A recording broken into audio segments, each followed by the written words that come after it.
നാദ്ര മെഹറിനാണ് ഈ വീഡിയോയുടെ കണ്ടന്റ്. അതായത് ബിഗ് ബോസ് സീസൺ 5 ഒരു അടിപൊളി കണ്ടസ്റ്റൻ്റ് ആയിരുന്നു നാദ്ര.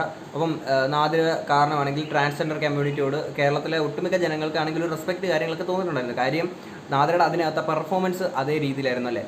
അപ്പം സീസൺ 6 ജാൻമണിയുടെ വന്നിട്ട് പ്രവർത്തനങ്ങളും പ്രവൃത്തികളും ഒക്കെ കാരണമാണെങ്കിൽ ഇതേ കമ്മ്യൂണിറ്റിയുടെ എല്ലാവർക്കും ഒരു ഹേറ്റ് കാര്യങ്ങളൊക്കെ തോന്നി. കാര്യം ജാൻമണിയുടെ പ്രവൃത്തികൾ ആ രീതിയിലായിരുന്നു. അപ്പോൾ തന്നെ ആ ജാൻമണി നിൽക്കെ തന്നെ പല ആളുകളുടെ മനസ്സിൽ വന്നൊരു സാധനം, നാദ്രയൊക്കെ എന്തൊരു അടിപൊളിയായിരുന്നു എന്ന് ആളുകളുടെ മനസ്സിൽ പിന്നെ ഓർമ്മിക്കാൻ കാരണം ജാൻമണിയുടെ മോശം പെരുമാറ്റം തന്നെയായിരുന്നു. ഓക്കെ, അപ്പോൾ നാദ്ര ഇപ്പം കഴിഞ്ഞ ദിവസം ഇൻസ്റ്റാഗ്രാമിൽ ഇട്ടിട്ടുള്ള ഒരു വീഡിയോ ഉണ്ടായിരുന്നു, ഞാൻ ഇവിടെ സൈഡിൽ പ്ലേ ചെയ്യാം. അപ്പോൾ ഈ ഒരു വീഡിയോ ഇട്ടപ്പോഴത്തേക്കിന് ഈ വീഡിയോയ്ക്ക് മാത്രമല്ല പല വീഡിയോയുടെ താഴെയാണെങ്കിൽ ചില കമൻസ് കാര്യങ്ങളൊക്കെ വരുന്നുണ്ട്. ഒന്നാമത് ഞാനൊരു കാര്യം പറയട്ടെ, ഇതിനു മുമ്പ് നാദ്രയുടെ ഒരു വീഡിയോ ഞാൻ ചെയ്തപ്പോൾ അതിനകത്തിലെ ടോപ്പിക് എന്ന് വെച്ചാൽ നമ്മുടെ ഒരു ഏജക്കെച്ചോട്ടം എന്ന് പറഞ്ഞ സുഹൃത്തിൻ്റെ അടുത്ത് ഇതുപോലെ ഒരു പേഴ്സണൽ മെസ്സേജ് അയച്ചിട്ട് പറയുന്നൊരു കാര്യമാണ്, പീഡന വീരന്മാർ കൂടുതൽ മുസ്ലിങ്ങളാണെന്ന് പറഞ്ഞിട്ടുള്ളൊരു സ്റ്റേറ്റ്മെൻറ്റ്. അപ്പം ഇത്തരം കാര്യങ്ങളൊക്കെ വന്ന് പറഞ്ഞാൽ നമ്മൾ ഡീറ്റെയിൽ ആയിട്ട് റിയാക്ട് ചെയ്ത് വീഡിയോ ഇട്ടിട്ടുണ്ടായിരുന്നു. അപ്പോൾ ഇത്തരം കാര്യങ്ങളൊക്കെ പറയുമ്പോഴത്തേക്കിന് ആളുകൾക്ക് കാണുമ്പോൾ നാദ്രയുടെ അടുത്താണെങ്കിൽ ആ ഒരു രീതിയിലുള്ള ചില ഹേറ്റ് കാര്യങ്ങളൊക്കെ തോന്നും. അപ്പോൾ പബ്ലിക്കിൽ ഇറങ്ങിയിട്ട് ഇതുപോലെ ലൈം ലൈറ്റിൽ നിൽക്കുന്ന ആളുകൾ ചെറിയ വീഴ്ചയെങ്കിലും സംഭവിച്ചു കഴിഞ്ഞാൽ ആളുകൾ അതിനെ വളരെ വൾഗറായിട്ട് നെഗറ്റീവായിട്ടുള്ള രീതിയിൽ അത്രത്തോളം എക്സ്ട്രീം ലെവലിൽ കൊണ്ടെത്തിക്കും. അത് ഈ പറയുമ്പോൾ നാദ്രയാണെങ്കിൽ ലൈം ലൈറ്റിൽ നിൽക്കുന്ന ഏതൊരു വ്യക്തികളാണെങ്കിലും മനസ്സിലാക്കണം. അപ്പം ഈ ഇട്ട വീഡിയോയുടെ താഴെയുള്ള കമൻറ്റ് ബോക്സുകളിൽ കണ്ടപ്പോഴത്തേക്കിന് ഈ LGBT ഒക്കെ അല്ലെങ്കിൽ ഈ ഒരു ട്രാൻസ്ജെൻഡർ കമ്മ്യൂണിറ്റിയോട് ഇത്രത്തോളം ഹേറ്റ് തോന്നാനുള്ളൊരു കാരണം എന്താണെന്നുള്ള എനിക്ക് മനസ്സിലാവില്ല. ഞാനത് കുറച്ച് കമൻസ് വായിക്കാം. കമൻസ് വായിച്ചിട്ട് ഞാൻ കുറച്ച് കാര്യങ്ങളൂടെ പറയാം. ഫസ്റ്റ് ഒരു വൈശാഖ് അച്ചൂസ് എന്ന് പറയുന്ന ഒരുത്തിനിട്ടേക്കുന്ന ഒരു കമൻറ്റാണ്. അപ്പോൾ തെറി വിളിച്ചുകൊണ്ടിട്ടാണ്. അപ്പോൾ നേരെ തിരിച്ച് നാദ്ര പറഞ്ഞിട്ടുണ്ട് നിൻ്റെ അച്ഛനാന്ന് പറഞ്ഞിട്ടുണ്ട്. വളരെ നന്നായി നാദ്ര, വളരെ നന്നായി. അതിനപ്പുറത്തേക്ക് ഒന്നുമില്ല, അത്രയും പറഞ്ഞാൽ മതി. പിന്നെ ആണെങ്കിൽ പിന്നെ തെറി വിളിച്ചുകൊണ്ട് നീ 9 അല്ലേ എന്ന്. പിന്നെ അമ്മാവൻ എന്ന് പറഞ്ഞുകൊണ്ട് പിന്നെ ഈ ജിഫാണ് കൂടുതലും വന്നിട്ടുള്ളത്. ഈ ജിഫ് ഇട്ടേക്കുന്ന പഴപാടുന്ന ജിഫ്, പിന്നെ ഹായ് നജീബിക്ക, പിന്നെ ഇക്ക ഷോയെ, പിന്നെ LGBTQR വാ തുറക്കുന്നത് തന്നെ സെക്സ് എന്ന് പറയാൻ വേണ്ടി മാത്രമാണ്. എവിടെയാണെന്നോ എനിക്കറിയത്തില്ല, അത് LGBT കമ്മ്യൂണിറ്റിയിലുള്ള ആളുകൾ വന്ന് വേണം പറയാൻ. ഇത് അതിന് വേണ്ടിയിട്ട് മാത്രമാണ് നിങ്ങൾ സംസാരിക്കുക എന്നുള്ളത് നിങ്ങൾ വന്ന് പറയേണ്ട കാര്യമാണ്. താഴെ ഡാഷിൻ്റെ നിഴലടിക്കുന്നു, നജീബിക്ക ഒന്ന് നോക്കി വീഡിയോ എഡിറ്റ് ചെയ്യണ്ടേ. എന്താണ് നിങ്ങളുടെ പ്രശ്നം? നിങ്ങളുടെ പ്രശ്നം എന്താണ്? ഈ ഒരു ഡ്രസ്സ് ഇട്ടതാണ് നിങ്ങൾക്ക് പ്രശ്നം.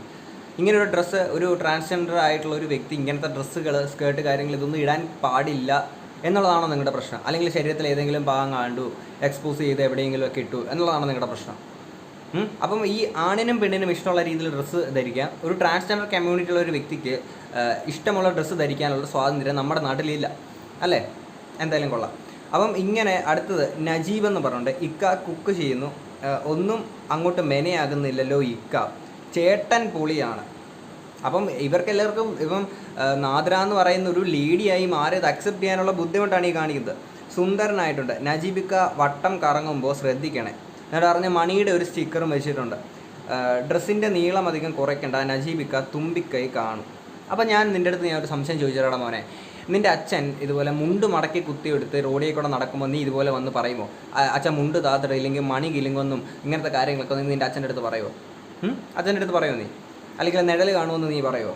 പിന്നെ വല്ലാണ്ട് പൊക്കിയാൽ ചുക്കമണി കാണും നജീബ് താത്ത അണ്ണാ തുമ്പിക്കൈ ഇക്ക എങ്ങോട്ടായി കുട്ടി ഉടുപ്പൊക്കെ ഇട്ടിട്ട്.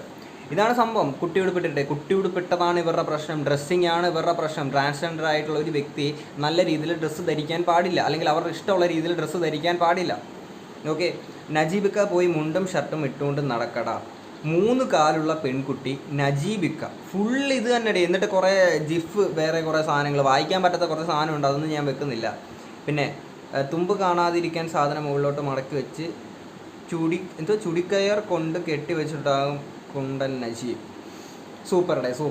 ഞാൻ ഇതിനൊന്നും ഞാൻ മറുപടി പറയുന്നില്ല. കാര്യം ഇതിനകത്ത് മറുപടി പറയുകയാണെങ്കിൽ പച്ച അപരാധം തന്നെ നമ്മൾ പറയേണ്ടതായിട്ട് വരും. ഓക്കെ, അപ്പോൾ ഇതിനകത്ത് ആദം സേര എന്ന് പറയുന്ന ആരും ഇട്ടേക്കുന്ന ഒരു കമൻറ്റാണ്. ആണായി ജനിച്ചിട്ട് ആണത്വവുമില്ല, ഇനി പെൺവേഷം കിട്ടിയാലോ അതിൻ്റെ പേര് ശിഖണ്ഡി. 4 ആളോട് പറയാൻ ഒരു അഡ്രസ്സില്ല, വ്യക്തിത്വവുമില്ല. പുരാണത്തിൽ അർജുനൻ ശിഖണ്ഡി വേഷം കിട്ടിയത് ഒരു കാരണമുണ്ടായിരുന്നു. ഈ അവതാര പിറവികളുടെ ലക്ഷ്യം എന്താണാവോ? പ്രകൃതിയിൽ 2 വർഗ്ഗമേ ഉള്ളൂ, ഒന്ന് ആണ്, മറ്റേത് പെണ്ണ്. ഈ 3ാമത് വേഷത്തിൻ്റെ ആവശ്യമുണ്ടോ?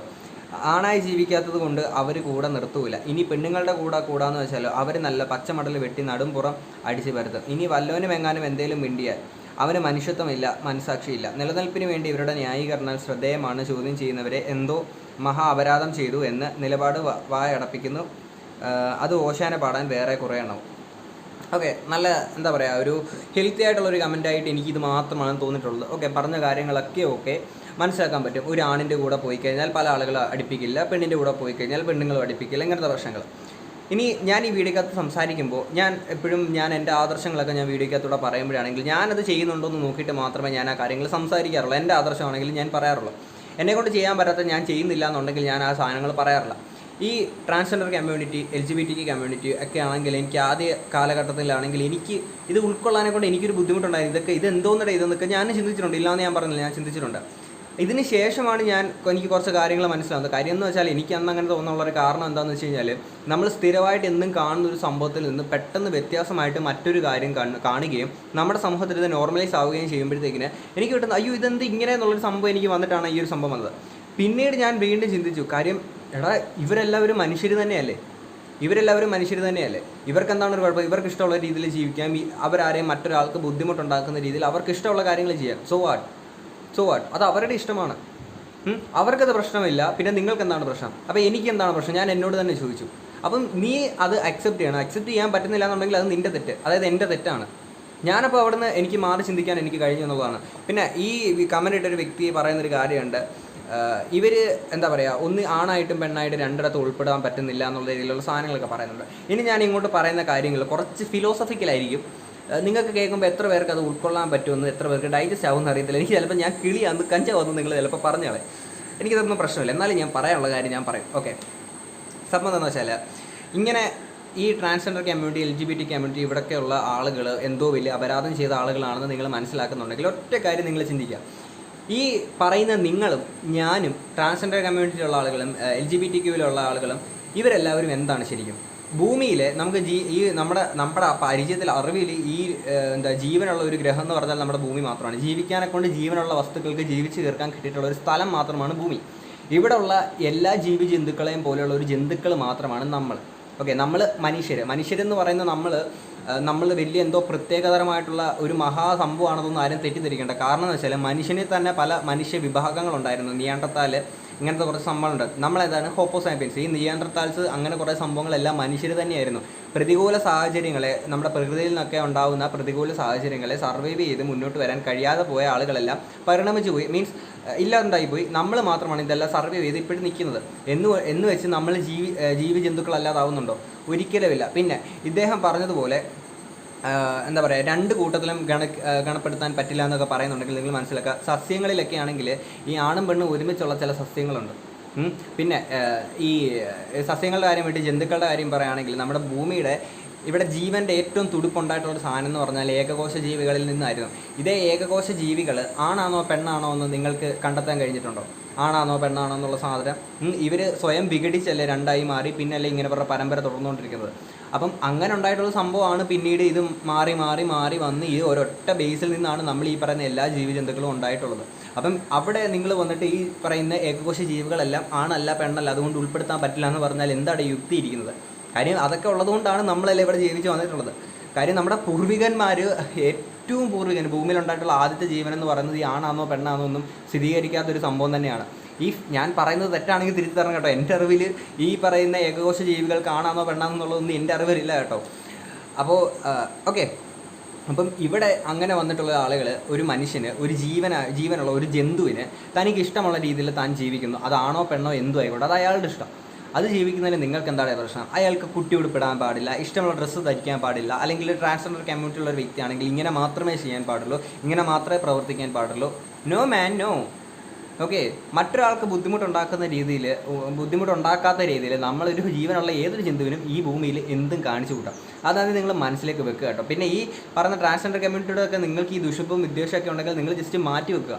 കാര്യം ഒരുപാട് പാശ്ചാത്യ രാജ്യങ്ങളിലൊക്കെയാണ് ഇതെല്ലാം വളരെ നോർമലൈസ്ഡ് ആയിട്ട് നടന്നുകൊണ്ടിരിക്കുന്ന കാര്യങ്ങൾ. അതൊക്കെ അവർ അക്സെപ്റ്റ് ചെയ്ത് മുന്നോട്ട് പോയിക്കൊണ്ടിരിക്കുകയാണ്. ഇപ്പോഴും ഈ നാട്ടിലെ കുറേ ഇടുങ്ങിയ ചിന്താഗതിയുള്ള ആൾക്കാർ ഇതൊന്നും മനസ്സിലാക്കാൻ പോലും കഴിയാതെ നജീബ് ഖാനും ഒക്കെ വിളിച്ചുകൊണ്ട് നടക്കാനേ നിങ്ങളെ കൊണ്ടൊക്കെ പറ്റൂ.